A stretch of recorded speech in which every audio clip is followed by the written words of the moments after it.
to you late at night. Maybe the thumbnail looks strange enough that you just had to know what it was. So you watch it, then scroll through the comments, then click on a link someone posted. And before you realize it, you're an hour deep into some bizarre corner of the internet trying to figure out what you just found. And the deeper you go, the stranger things become. Because some internet rabbit holes don't just lead to weird videos or unsettling websites. Sometimes they lead to things that are genuinely horrifying. From a Ring camera capturing a little girl begging for help in the middle of the night, to a live stream where viewers become convinced a woman is being held hostage, to a website exposing thousands of unsecured security cameras to complete strangers around the world. Today, we're diving into the internet's darkest rabbit holes. Make sure you like the video and subscribe to the channel. And let's get into it. Terrifying Ring camera footage. It's November 28th, 2019. A resident of Harriet Creek Ranch, Texas, has just woken up from a deep sleep and is groggily starting their day. They're going about their normal routine: coffee, shower, breakfast, then checking notifications on their phone. Scrolling through emails, texts, missed calls. It's all things they're used to waking up to. Which is why one alert from their Ring camera app stands out to them. It says, "There is motion at your front door. Tap and hold the notification to see more." This was from the middle of the night, a time where no packages would have been delivered, no friends popping by, all neighbors had to have been asleep. They think it must have been an animal walking across the porch, or some reasonable explanation like that. But they're still curious, so they open the app to play back whatever occurred outside their door while they were sleeping. Nothing could have prepared them for what had actually happened. This was the video they saw when they opened their app.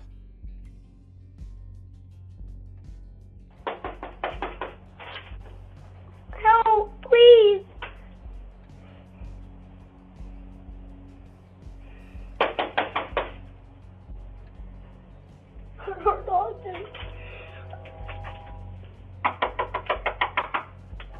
Please help. It's truly gut-wrenching. Her cries are desperate. The pain in her voice is not only heartbreaking, but terrifying. I can only imagine what the owner of the Ring camera felt. Waking up to see this, realizing someone was at their door while they were in bed, someone who needed help. They immediately notified the police. Of course, that was all they could do. Turn it over to the professionals who could hopefully figure out who this girl was and save her from whatever she was running from. Give her the protection that she needs. That would be a picture-perfect ending.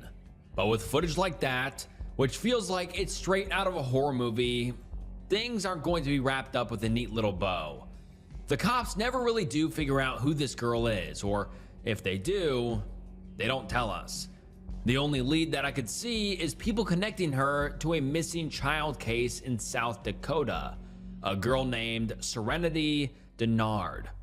Serenity had endured a difficult childhood for 9 years, suffering trauma at the hands of her biological parents until she was eventually placed in foster care and then adopted into the hands of Chad and Cassandra Denard. Here, life may have been better, but Serenity was followed by the memories of her earlier years and lashed out as a result of it. She was a very outgoing, bright, and charismatic kid. She would light up rooms and was loved by everyone around her. But her parents still faced difficulties. She would often run away and threaten that she would not come back. It was chaotic, stressful, and unsure of how to handle this behavior, Serenity was sent to Black Hills Children's Home, a treatment center for kids with behavioral issues. There's not a lot of information on her time there, but I'm going to guess things weren't fantastic because on February 3rd, 2019, Serenity ran from the group home. This was at 10:45 a.m. At 11 a.m., Someone entering the facility saw her alongside the road, unaware that this was her and she was escaping. They didn't stop. And that was the last time she was ever seen. Or was it? There are many theories about Serenity's disappearance. One of those being that she is the very girl begging for help on November 28th in Harriet Creek Ranch, captured on the Ring video. There is a resemblance between the two, and of course Serenity would be in a position where she needed help. But there are still some details that make it seem unlikely. The conclusion that police came up with for Serenity is that she got lost in the woods and eventually passed away from hypothermia. When she had run away, the temperature was below zero and she was not wearing a coat. Could Serenity have survived these conditions for very long? Well, the only way that she could have is if she ended up somewhere where she was brought inside, or with someone that brought her inside, which would also be the only way she could make it from South Dakota all the way to Texas. Otherwise, it seems nearly impossible that a 9-year-old girl could make it that far on her own. But it feels more probable that if that is what happened, whoever she ended up with probably didn't have good intentions. If they did, they would have returned her to her family, who was sick with worry. And whatever those intentions were, are what Serenity is running from in that video. But this is all speculation, because all public information on the video and on Serenity's story is severely limited. Law enforcement never really came up with an answer for either, leaving Serenity and maybe this other mystery girl helpless, lost, still in danger. Although some viewers don't actually believe danger was present in the footage, rather, it was a setup. Some people think that home invaders sent a little girl to the door, crying and pleading so that the homeowner will open up. And when they do, the robbers rush in to rob the house. It's really not a crazy theory. That does unfortunately happen often, and is something people have to be aware of when coming across a child who needs help. It's infuriating that we may have to second guess our instinct to help, to debate whether a distressed kid is actually in danger or not. But we'll never know what actually happened to this little girl. Whether she was Serenity Denard, another missing child who is on the run, or the daughter of a criminal who was using her to break into someone's home, none of those options feel reassuring. Either way, the victim is always the child, and this one was never identified by law enforcement, leaving us all to wonder where she ran off to at the end of the video, and hoping she's okay. Instacam. Every second of every day, there is someone on their knees talking to whatever higher power they believe in. God, Buddha, Zeus, Allah, whatever it is, someone is praying to it right now. Maybe they're whispering to themselves or alongside a friend, a community even. Either way, it's intimate, personal, sacred. But now imagine that moment from a bird's eye view. Someone deep in a conversation with God. They're vulnerable. They're needing help, guidance, and faith. Imagine that person is you, and you're being watched. Not from a stalker or a creepy person lurking somewhere nearby, but from a camera. It's perched in a corner, somewhere you didn't think to look. Or maybe you did, but you thought nothing of it. It's only for security, you thought. It's there for protection, to watch my back in case something happens. But what if someone is using it for more than that? What if someone is watching, observing quietly, keeping tabs on you? What if actually that seemingly innocent camera gives access to anyone who wants it? Just a simple click onto the website Instacam, and your private moment is gone. It's turned to something else entirely. A movie people don't even have to pay for to watch. This is an example of only one scene from the Instacam website. It comes from a live camera in Louisville, Kentucky. Or if you wanted to get more specification, the website tells you everything about it. Watching it myself feels creepy. It feels invasive. It feels wrong. Like I said, the camera is live, so it changes, but I've checked back on it a couple of times and either there's no one there or it's a different person. Each time someone new is at the altar.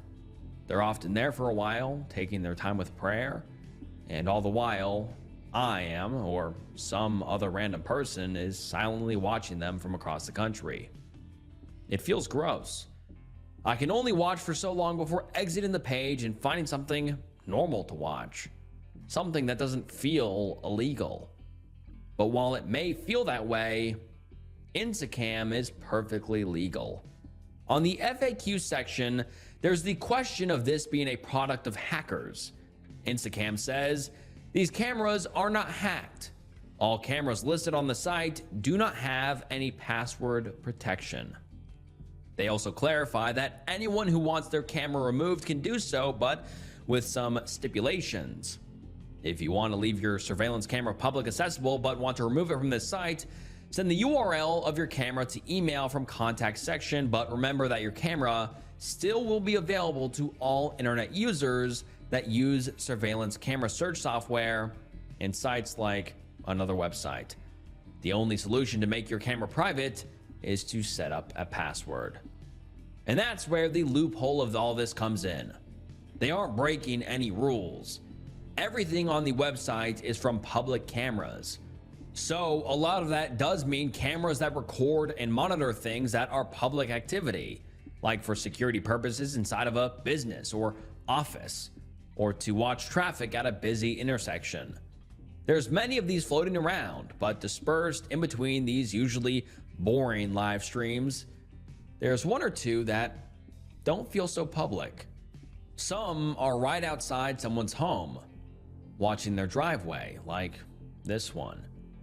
It seems to be on a property that's otherwise very isolated. Whoever lives here wants their life to feel undisturbed, quiet, private. They moved into this house for all of those reasons. The only one thing they forgot, though, is to set a password on their security camera. Maybe they're old, or they didn't fully read the instructions, or they just didn't understand the point of setting a password. They didn't realize something like Instacam even existed. Now their peaceful driveway, yard, or life has been corrupted by a broadcast that anyone has access to. But it goes beyond just the outside. There are some instances of camera feeds located inside the homes, or, as one Reddit user notices, pointing inside homes. One Reddit user posts, I found a stream of a camera that's being used to peep into people's windows. I found this stream on Instacam. The camera is being actively monitored and controlled, with someone deliberately finding lit up windows and zooming in to spy on people inside of a large apartment complex. They are particularly focused on one window that seems to be the bedroom of a younger woman. I tracked the stream to a latitude and longitude outside of Pennsylvania, United States. I'm not going to say the city. Right outside of the airport. But after watching the stream for a bit and seeing it zoom out, I noticed it quickly pan over to a newly opened White Castle next door to a Star Care pharmacy directly in front of the building that's being peeped on. After doing some digging on Google Maps, I discovered that this apartment complex is located in Jamaica, New York, and the person peeping on people is almost certainly located in the apartments across the way. I was thinking about seeing if I could find a neighborhood group for the apartment complex to let people know, even if that sounds kind of extra. Is there anything else that can be done? While it is sort of relieving that Instacam can serve a useful purpose of noticing such a horrific thing as this, it is still so horrifying that this is on the internet to begin with. Not only are there people with their own cameras who are unaware that they are being watched, but also people who don't know that this camera even exists to begin with.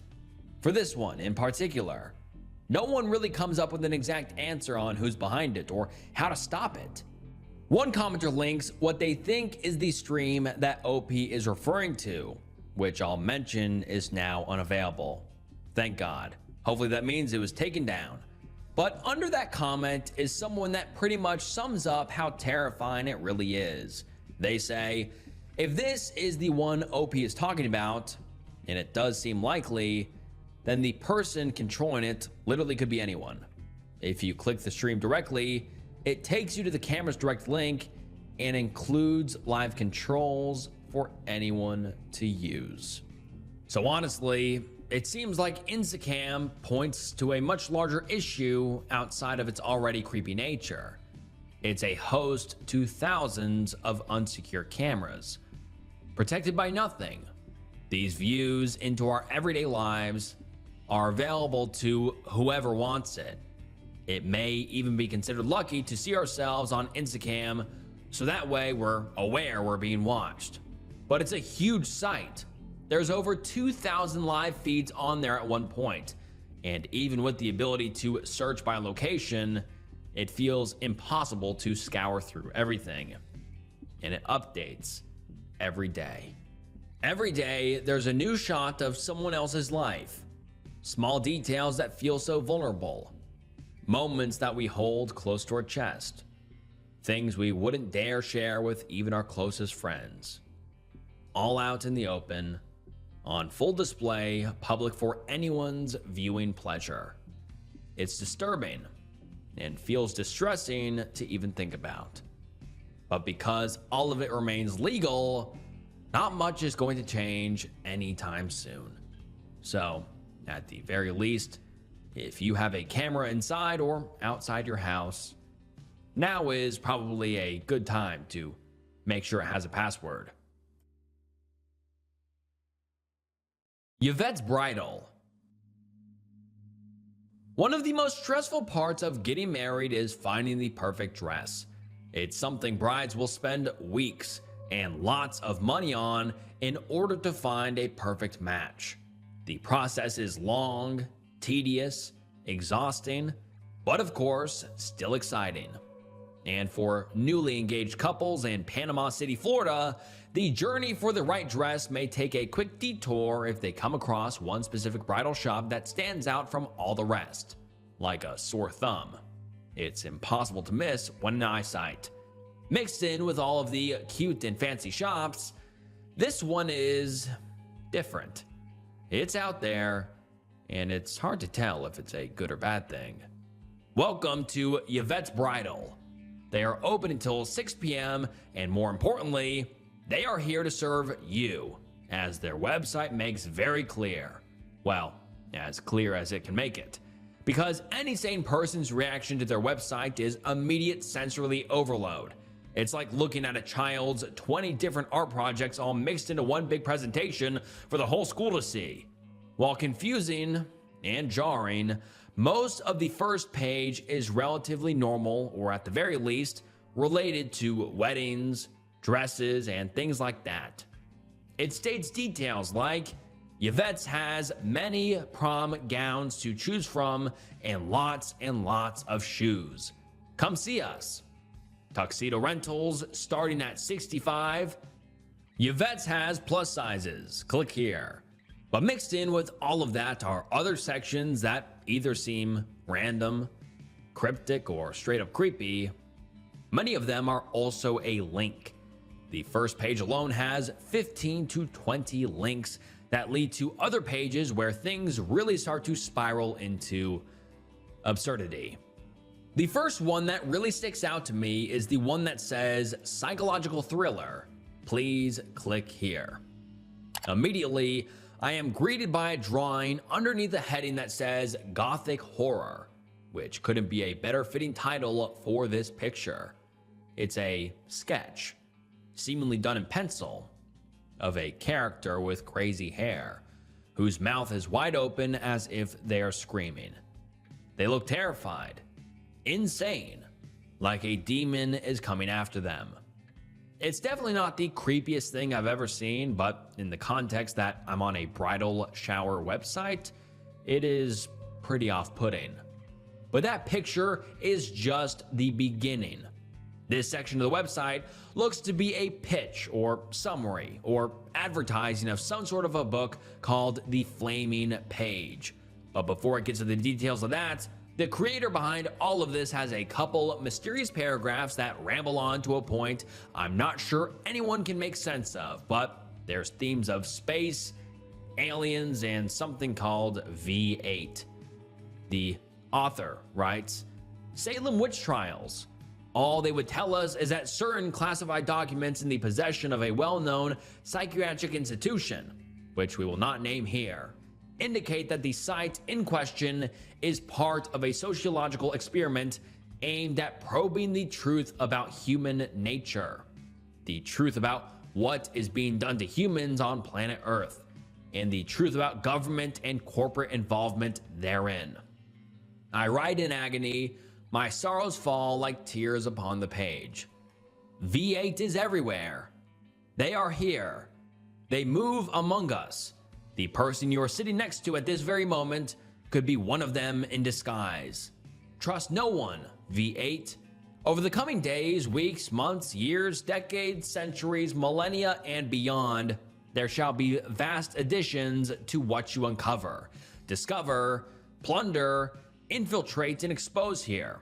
So stay tuned to Yvette's for the continuing upload, publication, and propagation of Yvette's radical real-time explorations of reality and beyond. V8. I don't know about other viewers who have browsed Yvette's Bridal, but that makes zero sense to me. And then to consider that this is all apparently from the owner of a bridal store, the whole thing feels even more unsettling. It looks and feels like a fever dream, one that I'd like to wake up out of, but it only continues into more madness. The first link underneath all of that is titled Alien Abduction, please click here. And it leads into what looks like the first page of the previously mentioned Flaming Page. They give a brief description of the book. It's about someone named Bart Fitzgerald Chamberlain, who claims to have been abducted by aliens, but is believed by no one other than his 17-year-old neighbor. It feels like classic sci-fi, and not that crazy of a story for a book, but again, I thought I was on a bridal store website, which is something I am reminded of, even when I'm scrolling through all of this. Each page has some mention of Yvette in the shop. Things like this are scattered all over. Yvette's has a passion for fashion. Yvette's cares about you. Yvette's wants you to be happy. Yvette's treasures the opportunity to serve you. But just behind it will be a drawing of an alien, an eccentric portrait of someone in a wedding dress, or some other piece of creepy artwork. The contrast between everything is disturbing. It raises the question of whether or not Yvette is really behind this. And if she is, how does she own a store? And is she actually running a business? Searching up Yvette's Bridal Shop, Panama City, brings up a Yelp page, which does seem legit. There's photos that look similar to the ones on the website, and the site itself is even connected to it. There's even one review. Absolutely amazing. I've gotten so many dresses from here and would absolutely recommend to anyone at all looking for dresses to go here. Other images come up on the search of people trying on dresses inside the store, and everything seems very real. There's no information about the owner, however. No inside details from residents of the town or neighboring businesses. While the store does look like it does exist and has customers, the website still remains a mystery. There are multiple posts made about it on Reddit though. Most are on web design subreddits, and their aim is to make fun of how poorly the site is made, which is true, but that's not my main concern. It could be made well, but all the talk on alien abduction, the rambling in gibberish, and the artwork are what is the most alarming and confusing about it. But scrolling through some of the posts and comments, there seem to be a couple different explanations that people have come up with. One of these is underneath a post titled Yvette's Bridal Formal, a website so badly designed your retinas will attempt to detach themselves in horror. User Alleged Legacy comments, it's actually not a joke. 4chan board X discovered Yvette's a while ago, and they are 100% serious alien conspiracy theorists. A couple of guys from X actually drove out there and talked with them and took some pictures in front of the place. The Yvette's site blogged about it later, but I'd be damned if I can find anything on that site. Apparently, they told them that they were from an online magazine looking to investigate the link between the US government and aliens, and the Yvette's people talked with them, warily, for a good length of time. And for everyone watching, if you'd like me to go out and drive up to Yvette's Bridal Formal in real life, I will do it if this video reaches 41,000 likes. 40,000 likes, that works. And I'll go out and interview Yvette's Bridal Formal or whoever owns it. I think that'd be very interesting for a video, but everyone watching, you heard the like goal, so yeah, please like if you'd like to see that in the future. But anyways, let's continue. Now, this user didn't want to comb through Yvette's site, and neither do I. But luckily, other users did, and they found the specific posts about this interaction between the owners and the 4chan users. And the post reads, January 7th, 2009. A very unusual and exciting event occurred at Yvette's today. Two guys who claimed to be from UFO magazine stepped through the door around 4:30 p.m. They didn't leave me with their card or show me any credentials, so maybe they weren't who they said they were. Maybe they were space aliens disguised as investigative reporters. This information points to the thought that maybe all that alien talk wasn't just related to a book or a fictional story, but is real to whoever is behind this. But things aren't as simple as that, if you can even call that simple. Because while one end of the internet is coming up with this conclusion, which are from posts made 17 years ago in 2010, there are more recent theories which could go in a completely different direction. One of those is connected to a name that pops up often on the website, along with pictures that are presumably connected. This is Sean Terrence Best. You'll see this name in multiple places on the website, but alongside it is usually something about him being a world-famous artist. One link is titled, Personal Thoughts of World-Famous Artist Sean Terrence Best. Upon entering that page is a huge, jumbled, and long-winded paragraph that does read sort of like a diary entry. Here is a small excerpt. I need you in my life, world. I need you to help me achieve the full potential of my gift. It is our gift, yours and mine. Help me, world. Please help me. Be dreamers with me. Need the energy which you share with me through your dreams. I need you. I want you by my side. I want you with me, world. I want you to travel with me and help me draw and sketch and photograph and paint and read and write and learn and grow and create and accomplish. Help me, world. Please help me to continue to achieve success. Please help me draw and paint for you. So far, everything connected to Sean seems wholesome. There's nothing very off about him. He just seems unique. Like he has a different personality than most people and is comfortably expressing that part of himself. Well, his name is not coincidentally just placed intermittently on the site. It turns out that he may be connected to the creation of this website, which would honestly be a relieving turn of events.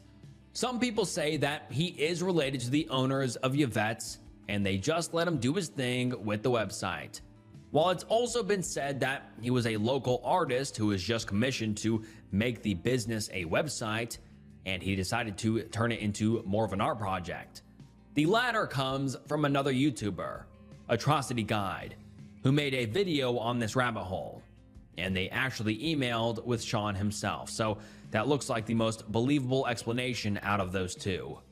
The creator of the video even mentions in the comments how relieved they are by finding this information out, and that actually he is one of the nicest people they've ever interacted with, and they still keep in touch. Of course, this is the conclusion I think we'd all prefer.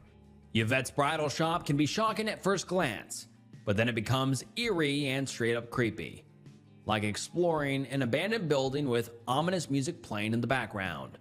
But to think of it all as some art project for someone to express themselves, especially in a cathartic way, changes that feeling completely. Now it becomes just fascinating, innocent even. But I can't shake off the other comments. The explanation that the owners of the site are true believers of the paranormal and crazier stuff that exists on it. Of course, the other conclusion seems more convincing as it's from someone that spoke with Sean himself, and my disbelief doesn't come from either them or the Reddit comments, but Yvette's. Why are there so many different explanations given from the site owners themselves? Were these exchanged emails being truthful? Is there something more happening under the surface? And since being called out and targeted once, the owners would rather avoid sharing their real story. In the Reddit post mentioned earlier, a commenter actually shared that the backlash against the website bothered them. Yes, they know people don't like their site, and they take offense to being asked about it. And they are crazy, like Time Cube crazy. A lot of the website has changed since the last time I saw it, so they may have removed the alien stuff after being harassed about it. That also is an example of the site having so many changes that I may not even be aware of, as I'm looking at years and years later from its early days. Who knows what was on it 17 years ago, and if there was anything there that proved the point these Reddit users are trying to make, or things that go beyond the insanity that's on there currently. Something that would be worth covering up or getting rid of. But in the case that it is simply an artistic expression, it makes sense that someone may feel like hiding after being criticized so harshly. These speculations feel somewhat endless the further I go into the site, but none of them really add up completely. But by the end of the day, it doesn't seem like there's any foul play here, or anyone being harmed. But that doesn't make the site any less puzzling, mysterious, and at certain points, scary. Rapunzel C88. The internet is full of strange, bizarre, and sometimes outright insane things that should really remain in a private folder on someone's personal computer. People overshare, create creepy videos that are only unsettling, or things that are genuinely terrifying to most people. Users come across this type of content constantly. Subreddits like r/creepy, r/deepweb, and r/internet mysteries are flooded with the strangest, most off-putting things that people can find online. Videos and posts that are buried underneath all the normal things the average person consumes. But sometimes, the creepiest things are actually hiding in plain sight. Welcome to Rapunzel C88, a YouTube channel that, although has 80,000 subscribers and millions of views, feels like something that was found in the deep sea of YouTube. User Central Scowl was the first one to stumble across this and bring attention to it on r/internet mysteries. He posted, "So I randomly stumbled across this live stream today. It showed a skinny girl with very long hair sitting on a porch swing at night for what it said was hours. She barely moved at all. In the background, you could hear dogs barking like something was wrong, and occasionally people whispering off camera. Really, really unsettling." Unfortunately, my phone refreshed and it seemed to get lost in the algorithm. Weird thing is, I tried to search for it, but with no luck. The name of the user was Rapunzel C88. I hope it was an ARG or some kind of performance. If it was, congrats, cuz it scared the hell out of me. Seriously, what did I just watch? Their unease is not unique to them. The video feels immediately sketchy. I can't really see the girl's face. She's sitting and doing nothing, and everything around is quiet in such an eerie way. That is, until it's not. Hours into the video, that quiet abruptly changes, and it's not just the wind that's heard.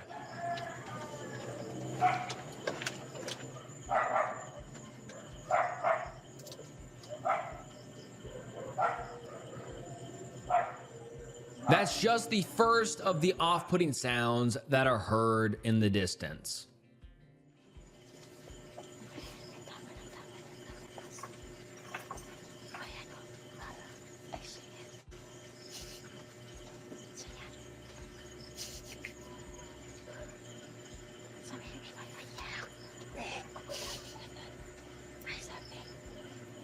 I'm sure most people heard the whispering, which is of course creepy enough, but that wasn't the only thing that stood out in that minute. When she came back after getting up, not only did her shirt change, but so did her shoes. They were very subtle changes, but changes nonetheless. Maybe that's an unimportant detail, and noticing it is a stretch in theorizing that there's something like foul play at hand here. But it's also at this point in the live stream that the comments start to shift. What were usually simple comments of users saying, "Hi," or "What is she doing?" People now start to actually pay attention. This might actually be messed up. What if this person is being held against their will and forced to do this stuff? They're getting millions of views from these videos. Complete nonsense nonetheless. This comment points out maybe the strangest thing about all of this: how much attention these videos get. That video alone had 1.9 million views. Almost 2 million people watching this random woman doing absolutely nothing. It's absurd. And sure, it could point to this creator doing this for the sole purpose of creating something unsettling in order for it to gain more traction. Or, like the previous commenter said, it's a setup for views, but not one that this girl is consenting to. It's hard not to feel like there's some truth behind that when watching that live stream and the others that are similar. Each one has the same distressing, uneasy feeling about it. Like you're not sure exactly what you're doing, but it feels like at any second, something is going to go wrong and a serial killer is going to jump out from behind the camera and hurt whoever is sitting there motionless. Other videos on the channel aren't so bizarre, but are more so just poorly made sketches of some sort that are supposed to be amusing, I guess.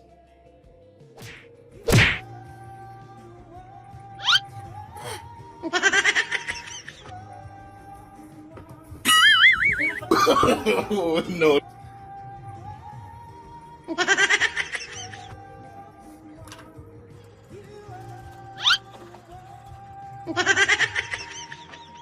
They all have that quality and those cartoonish sound effects that I guess are entertaining for their subscribers, but those don't get nearly as many views as the live streams do. Each one gets millions of people, and each one is just as ominous as the last. The sky behind her is always pitch black. That whispering returns, and she still does nothing other than change her clothes and shoes occasionally. Although there could be reasonable explanations behind it, it's still not something I'd feel relaxed by if it popped up suddenly while I'm scrolling. Like many people say in the comments, she looks like a ghost. But this is a real person, being streamed in real time. And while many viewers watch in enjoyment or even fascination, Hopefully, the others who are watching with concern aren't correct in their worries, and there's